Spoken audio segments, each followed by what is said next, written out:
Have you ever had a moment playing Pokemon where you're fighting a trainer, gym leader, or rival, and they throw out a Pokemon that just makes you go, wow? For me, that was what it felt like seeing Winona's Skarmory in Ruby, Sapphire, and Emerald. I mean, look at that thing. It's cool. The gym battle kind of functions as a way for you to see a rare new Pokemon for the first time, and then you can go and try to find it in the wild after. Now, wait. I see you down there in the comments trying to tell me that Skarmory wasn't a new Pokemon in Generation 3, but come back up. I know that, and I'm making a point. Skarmory is indeed not a Pokemon that was new to Generation 3, but instead had its debut in Generation 2. But I'm not sure how much of a debut you can really call it, since Skarmory was locked to only be found in one completely optional route. And it's used by a whopping 0 trainers in the game. What a shame. It's such a cool Pokemon. Couldn't anyone have used it? Especially the Steel-type gym leader? Thinking about this led me to wonder how many other Pokemon aren't used by any trainers in their respective games. And to be clear, I don't always think that this is a bad thing. Sometimes it's good to have to go out of your way to even know about them. But for the sake of learning about them, this video is going to find what I call the missing trainer Pokemon from the franchise. So let's define what these missing trainer Pokemon are. First, it's got to not just be unused by itself, but its whole evolutionary line needs to go unused.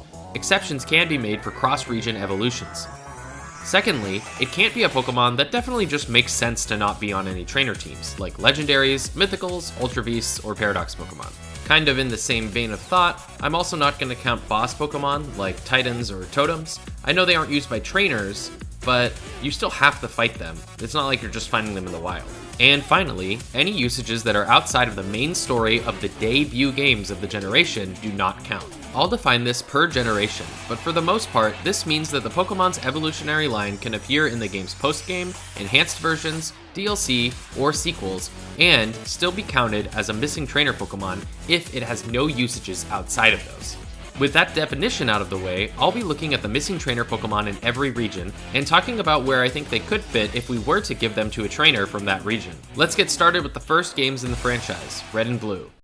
The Generation 1 games actually did a very good job of using most of their Pokedex on trainer teams, with only a few Pokemon having 0 usages. Of them, I think the bulk makes sense to be player-only Pokemon. We'll start off with the few pairs, those being Electabuzz and Magmar, Scyther and Pinsir, and the fossils. Of these pairs, Electabuzz and Magmar seem to be the easiest to put with trainers, but they do still make sense as some hidden Pokemon for the player to find. We could give Electabuzz to Lieutenant Surge and Magmar to Blaine, as they do both use these respective Pokemon on their Gold, Silver, and Crystal teams. I think Electabuzz could replace Raichu as Surge's ace, and Magmar could replace either Ponyta or Growlithe on Blaine's team. Scyther and Pinsir make a lot of sense as missing trainer Pokemon, since they're version-exclusive Pokemon that are found in the Safari Zone. There's not really a prominent bug trainer in Red and Blue, but there is of course the bug catcher trainer class.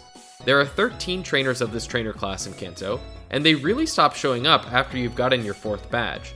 So, maybe it'd be cool if there was a bug catcher in the Victory Road who used both of these Pokemon. They could talk about how most bug Pokemon are too weak to make it to the league, but they've caught a few that they think can make it through.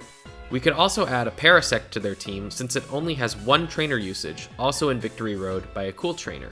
The fossils, though, are tricky to place. Sure, we could just give them to a random Pokemaniac or a scientist, but surely there's gotta be someone else who could use them. If there were gym leader rematches in this game, I think Brock would be such a good choice, but that seems like too low-hanging fruit for my taste. I don't really want to invent gym leader rematches during this video. Though, talking about gym leaders, maybe Giovanni would be a good fit. I know he's a ground-type gym leader, but we don't just fight him as a gym leader, we also fight him as Team Rocket's leader. So, what if he used a Kabutops and Omastar during your fight with him in Silphco? You could probably just replace his Kangaskhan and Nidorino with them, and he would still have a pretty solid team before, albeit very weak to grass. This also makes sense, as perhaps his Omastar and Kabutops could be stolen Pokemon from Cinnabar Island.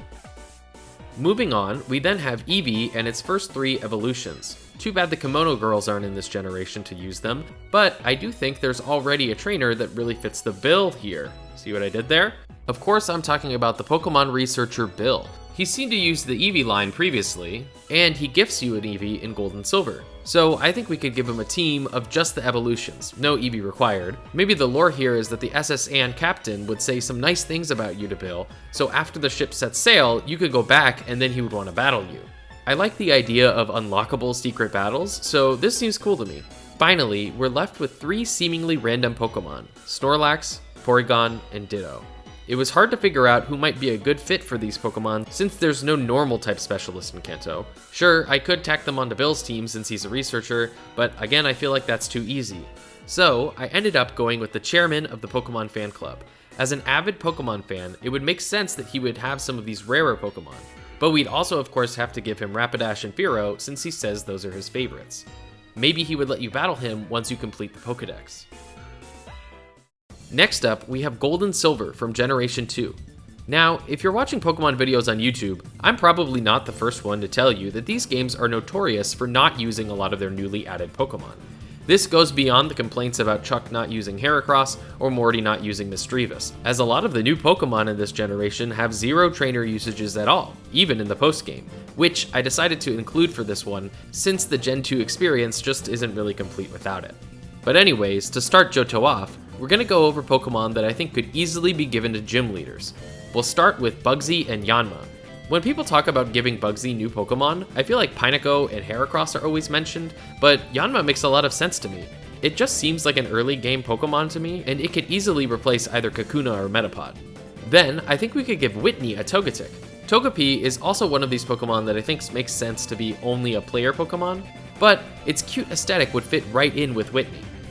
Morty would obviously replace one of his Haunters with Misdreavus, and Chuck could use the aforementioned Heracross to boost his team to 3 Pokemon, and then of course Jasmine could replace one of her Magnemites with a Skarmory. No surprises there if you've ever thought about this kind of stuff before.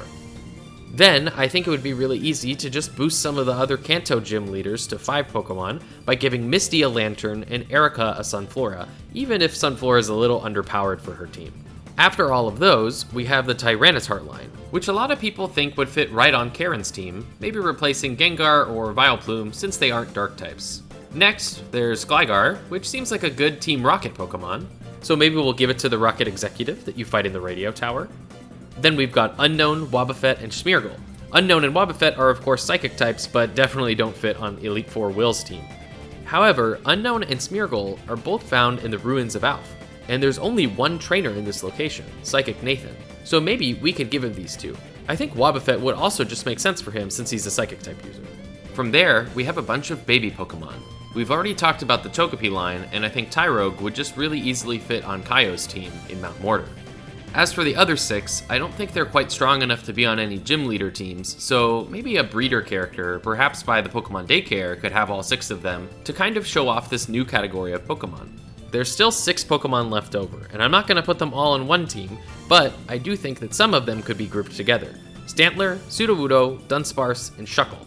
I think a trainer that could use all of these Pokemon would be Kurt, the guy who makes Pokeballs. Stantler and Sudowoodo both kinda just fit his vibe, and they do have balls in their design. Dunsparce isn't found too far away, and then Kurt is actually seen to have a Shuckle in the manga. Maybe this could be another one of those secret unlockable fights, where maybe Kurt will battle you after you obtain a Master Ball and show it to him. This leaves us with Blissey and Mantine as our leftovers, and man, I tried really hard to rack my brain for something interesting here, but I just can't come up with anything that's a good fit. Misty can only be used to show off so many Pokemon, and giving Blissey to Whitney just seems like a bad idea, given how notorious her Miltank already is. So I'm afraid I'm just gonna have to give them to existing trainers. I'll give Blissey to Lass Ellen on Route 24 of Kanto, since she uses a Wigglytuff and a Granbull. I feel like Blissey would just fit in right there. And we could give Mantine to Swimmer Burke on Route 41, since they already only use a Quillfish, and Mantine is kind of known to be a surfing Pokemon.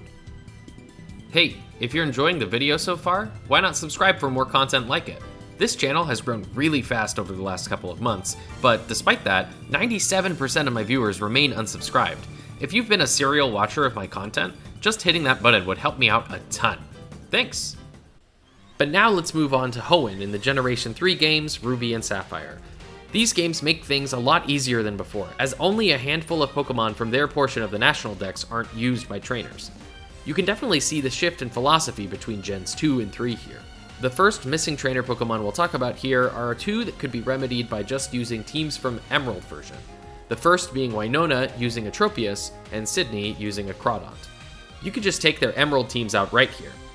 For remaining gym leader assignments, I think I could see Tate and Liza with a Grumpig on their team, though I do think their Emerald team using Xatu and Claydol is just better. So, maybe Grumpig would actually be good if it was used by the Trick House guy after you defeat all of his puzzles. I don't know what it is about Grumpig, but just makes me kind of think that it would fit this guy's vibe. It is a psychic type, which, I don't know, maybe somehow connects to mazes, but I don't know if I can explain it. It just feels good to me. Then, I think Wallace would be a really good place to house Gorobus and Huntail. I think you could probably replace his Seeking and Love Disc with them, which would really buff up his team. Relicanth is also one of the missing trainer Pokemon, but I don't think we have room for it on Wallace's team.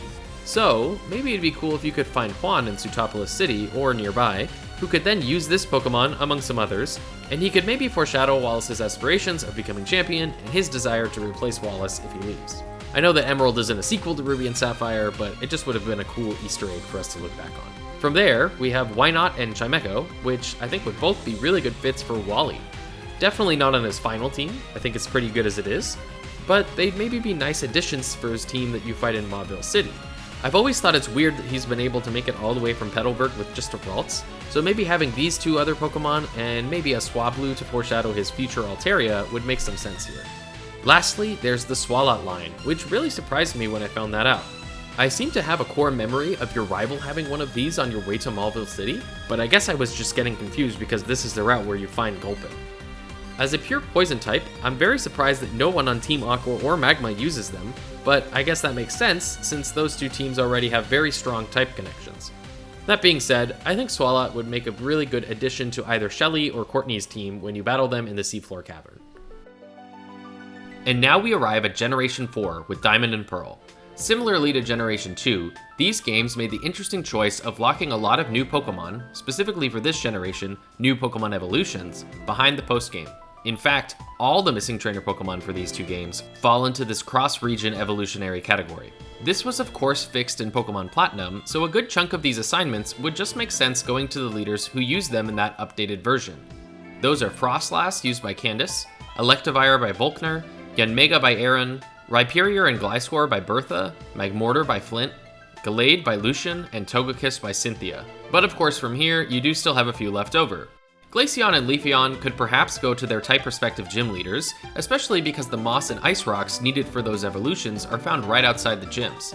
But maybe a Kimono Girl cameo would be cooler, and it could have potentially been used to foreshadow Heart Gold and Soul Silver. We do also see the Kimono Girls using Leafeon and Glaceon in the manga. From there, I think we can give Probopass to Byron.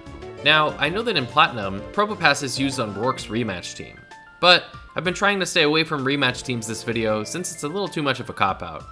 Next, there's a few Pokemon that I think could be used by the stat trainers from Platinum. In Platinum version, you could fight these Pokemon trainers post-game, but I think we'll pull them into Diamond and Pearl as optional challenges before the Elite Four just so they fit my requirements. Riley, who specializes in the attack stat, doesn't normally have any of the missing trainer Pokemon on his team, but Mamoswine would be a great fit and could potentially replace his Ursaring. Mira, the special attack specialist, normally uses a Porygon Z and Magnezone, both missing trainer Pokemon, and Buck, specializing in the 2 defense stats, could use his Dusknoir. Now, there are still a few Pokemon left in the list, and 3 of them, Mr. Mime, Licky and Tangrowth, all evolve via the new evolution method of leveling up while a certain move is known. There are 7 of these Pokemon total in Gen 4, one too many to be a full team, the others being Yanmega, Sudowoodo, Ambipom, and Mamoswine. I think it would be cool if maybe there was a breeder character who taught you this mechanic. They could maybe battle you once, and then give you either a Mime Jr. or a Bonsly that knows its evolution move, and when you evolve that Pokemon and bring it back to them, they could maybe battle you again with the evolved forms of all their Pokemon. This breeder's team could originally consist of Mime Jr., Bonsly, Lickitung, and Tangela, and then their second team could have all the evolved versions, Mr. Mime, Sudowoodo, Licky, and Tangrowth. Finally, there's Munchlax, which isn't used by any trainers, but it could easily be given to your rival Barry since he's got a Snorlax during your last fight with him at the Pokemon League. You could add the Munchlax in a few fights earlier, and maybe he could point out that he found it at a honey tree. Up next are the Generation 5 games, Black and White. For how much they leaned into only using Pokemon from their region, they do still have a few evolutionary lines that totally go unaccounted for as far as trainer battles. The first of these is Audino, which makes a ton of sense as a missing trainer Pokemon. The whole deal with Audino is that you find it in the shaking grass and then get a bunch of XP from fainting it, so it doesn't really need to be on any trainer's team. However, if I have to assign it to one, I think it could make a good third Pokemon for Lenora. All the gym leaders except the first and second in Black and White use 3 Pokemon, so why not give Lenora a third and only make that first gym the odd one out? It would also help shift her team's strategy to being able to get 2 boosted retaliates off instead of using a bunch of hypnosis strats. However, if you really don't like this idea, I think that Audino could also be on Bianca's team as a 5th Pokemon. I just think it fits her vibe. Then there's the version-exclusive pair of Pokemon, Braviary and Mandibuzz. I think Braviary would be a really cool swap out for Skyla's Unpheasant, as I've never really felt like that Pokemon has a big impact on me. And then Mandibuzz might be a really good substitution on Grimsley's team, since it would provide him with a much-needed neutral interaction against the fighting type, which the rest of his team is weak to. I would have it replace Bisharp since it's 4 times weak to fighting, and it's already used by Ghetsis just a few fights later. Next is the Fungus line, which unfortunately is of 2 types that don't really have corresponding type specialists in the first Unova games, since Silent's situation is a little out of the ordinary. However, we could give this Pokemon to N. Every time you fight N, he always has a different team, and the Pokemon in it are based around what you can catch in that area. Now, you never fight him on the routes where Fungus is found, but you do fight him in Chargestone Cave, and Fungus can be found right outside of that. There is precedent for his team members being found just near the area you fight him in, since all 3 of his other battle locations are found in cities. So, maybe we could replace his Bulldor on this team with Fungus. Finally, there's Durant, which is only found in Victory Road. I know that trainer Pokemon don't always make sense based on the locations those Pokemon are found in. For example, Coughing is only found in the Pokemon Mansion of Kanto, but it's used all over the region. But since Durant's location is so interestingly specific, I think it would just be best to give it to another Victory Road trainer. Veteran Tiffany would be the best fit in my opinion, because they're the only trainer to use Heatmor, the other Victory Road exclusive Pokemon. And just a quick side note, Volcarona is also technically a missing trainer Pokemon, but it is Alder's ace, and I just think that that connection is so iconic that it should count even though you don't fight Alder until you do an Elite Four rematch. And that brings us to the Generation 6 games and beyond. What do I mean by beyond?